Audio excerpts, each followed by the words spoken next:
Welcome everyone. This is Aspheric TV Political Update. Today we'll be looking at the looming defection of Governor Okezie Ikpeazu of Abia State. Before I get to introduce my guest on the studio, we'll take a quick break. And when we return back, program continues. Stay tuned.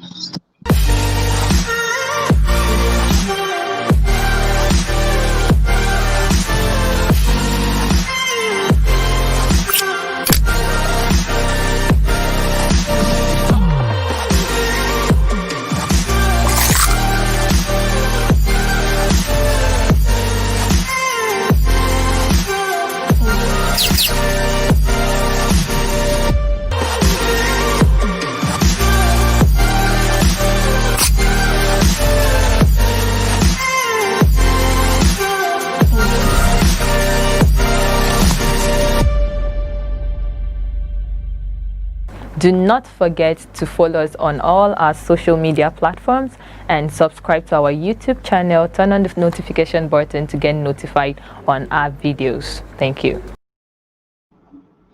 All right, welcome back.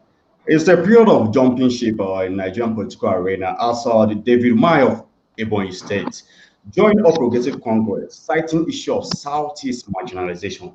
Yesterday, Governor Nyesom Wike of Rivers State told newsmen that his party are anticipating for the move of another Southeast PDP governor. Now, there are information coming from Abia State concerning the governor who is considering a move to APC, which will protect his political career after the expiration of his tenure as governor. The governor believes that it will be difficult to grab PDP senatorial ticket, which is in the hands of Senator Enina Abaribe. Today, I have a guest with me, Dr. Gift Wanaga, who is also a public affairs analyst and the National Secretary of Hanese Youth Council. Dr. Gift, welcome to the program. Thank you very much. Thank you very much. Okay. Now, looking at issue of Governor Okezie Ikpeazu of Abia State, who is on the verge of joining the ruling party of Progressive Congress, APC, is the defection a problem of Abians since PDP have controlled the affairs since 1999? Okay, come again. I didn't hear. You said, is it a problem of Abians? Do you think this is the problem? Do you think this is the problem of Abians? Having a governor that defected to the ruling party, since PDP has been in the helm of affair for a period of years now, since 1999 to date. Okay. Well, for me, I don't approach governance from that perspective. Okay. I do not holistically think that the problem of Abia State is just PDP, though because of the way PDP is structured in the state, PDP is largely accountable for the misgovernance, the misrule that has bedeviled the state for a very, very, very long time because of the way the PDP is structured in the state. So to an extent, the party could be held liable for the misgovernance in Abia State. But permit me to make a correction. PDP hasn't been in Abia State all through since 1999. PPA came into Abia State at a stage that student 2007. Then that's with TLG Ochendo, who later decamped to APGA for a while. I think it was just for a few months or few weeks before he finally joined PDP again. So it was PDP Ojuzokalo, PPA TLG, APGA at the stage, then PDP. But bulk of the time has been PDP. Thank you. Okay, what do you think the defection will bring to Abians? Because a lot of governors who tend to defend give reasons of connecting to a national grid. Okay. All right. Well, first of all, I wouldn't take it away that freedom of association is a fundamental human right of every citizen of Nigeria, as enshrined in the Constitution of the Federal Republic of Nigeria. So it is incumbent on anybody to exercise that right as he or she might so wish. So it is very, very fortunate and at the same time unfortunate that a lot of persons at this point are taking advantage of that freedom of association to kind of defect from one political party to another. As we all know, in saner climes, defections are not common happenings. Defections are not common happenings because in saner climes, before one decides to join a political party, the person must have been convinced of the ideologies of that political party which conforms with his own personal ideologies and principles. But here in Nigeria, we can't succinctly state that political parties have very, very stringent ideologies which inform members to either join a political party or defect from a political party to another. So we all understand that defection in Nigerian political terrain from one political party to another is largely influenced by personal interests. Okay. Now, looking at the governor's reason for trying to move to APC, he believes it will be a difficult mountain to climb in the process of grabbing the senatorial ticket, which is in the hands of Senator Enyine Abaribe, who comes from same senatorial zone with him. Is it what Abians should be looking at? I think from the perspective of governance, shouldn't be areas that Abians should be looking up to. So do you think the governor is heading towards the direction if he wants to defect or if he succeeds in defecting, is he heading towards the direction of connecting something for Abians, looking at his previous achievements? Okay, now I must tell you that I wouldn't want to limit the reasons for his defection to him clinching onto the senatorial ticket of Abia South senatorial zone come 2023. I don't want to limit it to that. Definitely, officially, he's not going to give that as a reason, just like Dave Umahi said that his defection to APC is in protest for injustice meted out to the members of the party in the Southeast for a long period of time. That's an official reason. So you don't expect Okezie Ikpeazu to come to the media and tell you that his reason for defection should be to enable him clinch onto that ticket. Now, he's going to probably tell us that maybe the misgovernment or the misrule under his regime could have been probably or largely due to his connection with the PDP. We can understand that. Or perhaps he's going to tell us that aligning with the center, that the state cannot succeed without getting the maximum support from the center. So he could tell Abians that aligning with the center is going to bring a lot of developmental strides for Abians. That could be his official reason. But as political analysts that we are, we know that there are several other reasons that could prompt his planned or purported defection. Okay. First, he might have started considering APC as a safe haven. Judging by your standards, we know that Okezie Ikpeazu, with no apologies, is a colossal failure in governance. That is a fact. Okay. Judging by all standards, there is no government presence in Abia State. We all are aware of that. Anybody who is in doubt, a day touring Abia State can clear your doubts. You get. So, but it's very, very unfortunate that in this part of the globe, that people think that defecting to a party that has the governance at the center would kind of give them a safe haven, or they can use it to probably dodge some punitive measures going by the level of corruption they must have perpetrated. But I'll be very, very, very happy if there's some political parties, especially if APC can prove us wrong, that their party is not going to be a safe haven for any corrupt government official. Do you get? And I know that they made a move in that direction. They made a move in that direction people were surprised that Okezie Ikpeazu finally backed a jail term. That's few months back, despite his membership of the APC, he backed a jail term that period. Abians were happy. I must tell you the truth. Abians were very, very happy.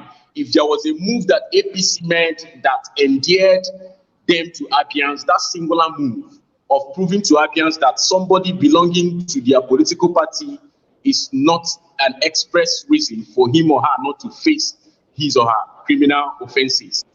So, okay, sorry to cut you short. As a bona fide Abia citizen, looking at your position as a national secretary or an SNDO Youth Council, do you think, in your own opinion, that Southeast presidency is realizable? Southeast presidency.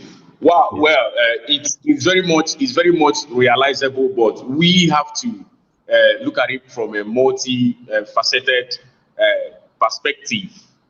It's definitely going to be a very, very highly tasking issue. We shouldn't look at it as something that is our right.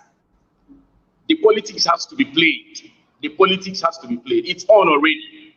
For instance, we have issued a communique, a press release that was a few days ago. We issued a press release that Omahi should not jeopardize the chances of the Igbo presidency by his defection, because there are obvious rumors that he wants to cling to the ticket of the vice president as a running mate to another aspirant from another zone. So such moves, if his move to APC is to get him a vice presidential slot, that is going to jeopardize our chances of getting that ticket. So we're going to insist that the presidential slot be given at all party levels to the Southeast. The politics should be played. Yesterday, Senator Enine Abaribe said that Southeast presidency come 2023 is non-negotiable. I want to get your opinion on that. Do you think the Southeast have what it takes to galvanize support for a particular candidate, or is there any possibility of PDP and APC fielding a candidate from Southeast on the presidential slot? Okay, yeah, there is a very big possibility to that. What I'm saying is because we can see that there is high level of agitation from mostly Southeasterners for secession. There is a high level agitation about that. And if these party stakeholders are to be very proactive in making sure that the nation remains one, there are certain steps you take at certain points that proves that you really are in support of the unity of the country. So one of those critical decisions that should be taken by various political parties who wants to ensure the unity of this country, one of those critical steps to take at a point like this is ceding the ticket for the presidency to the Southeast. So if these political parties mean well for the country, that is what they are supposed to do at a time like this. Power is not a given. It's actually taken, and it starts with sensitization, raising the political consciousness of all and sundry to be able to challenge those at the top. Say, this is what we believe that's rightly belongs to us, and we have the techniques, the equipment, to have all it takes, the machinery in place to grab power. Does Southeast possess all this?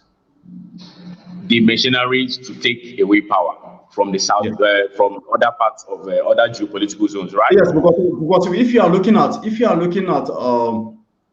the rotation of political offices, it's been divided by south and north. So if we assume it's a turn of south to provide a person that will be at the helm of affairs of the country, we will not looking at southeast alone. That means there is equal opportunity for south, southwest, and southeast to slug it out. So the southeast possess what it takes to get the nod ahead of the contemporaries? Well, like I said, there are certain factors that necessitate such decisions, such high-level decisions. There are certain factors. At a point like this in this country, we know that the pulse of the nation is quite high, and there is a tendency that there could be a breakaway. A lot of strong politicians have predicted this. A lot of very influential politicians have predicted this. That is because they understand and they have come in terms with the reality on ground. Now, whenever such realities are on ground, there are certain steps that one should take. Anybody who is very proactive, there are some certain steps that you take to make sure you douse the tension, even to the amazement of people who might have whatever grievances they have. So I believe it's going to be all about negotiations. Yes, like you rightly said, there are other blocks in the South, like the Southwest, the South-South, the Southeast. But we could hold our ground that as far as the Southeast is concerned, we have held little or no position in the presidency. And that is a fact. Jonathan was from the South-South, Obasanjo from the Southwest, and nobody from the Southeast. So it's a veritable ground for us to pursue our cause. So it's all the onus lies on the stakeholders, the Southeast stakeholders in the various parties to continue their negotiations. And one of the things they have to bring to the table, if they are wise enough, is to tell their stakeholders that they are going to align with their agitating brethren if they do not grant their wish. Okay, so before we go, let me get your last word. What do you think a person in the Southeast who is nurturing the ambition of being the president of the country should do? Should know. Should do. Okay, somebody who is not nursing the interest of being the president should do. Yes, from the Southeast bloc. From the Southeast bloc. Well, some of the persons we might be looking up to may be complacent to me, and some other persons might have started doing what they have to do. For instance, some of the candidates have started garnering support from some certain groups in the north, endorsing them, some certain groups in the south, in the southwest, in other geopolitical zones, endorsing them and pushing for their candidacy. That is a good step. Do you get? Now, defection too, just like Omahi has done, he feels that the APC would consider him better than PDP would do. He's doing that. Do you get? So, but in all, we know that there are different steps that one can take. For instance, you have to have a good track record. I know the Igbos, the Southeasterners, they have this penchant for competence. They have this penchant for capacity. If a core Igbo man sees that a Northerner, he's very sure that a Northerner is going to protect his interest, he has no business whatsoever voting for an Easterner that has a bad track record of leadership. That is a typical Igbo for you. So one of the things that the leaders, or those who are aspiring to clinch onto the presidential ticket in their various political parties should do is to consider their track records and then begin to right their wrongs if it's possible. That's another thing too.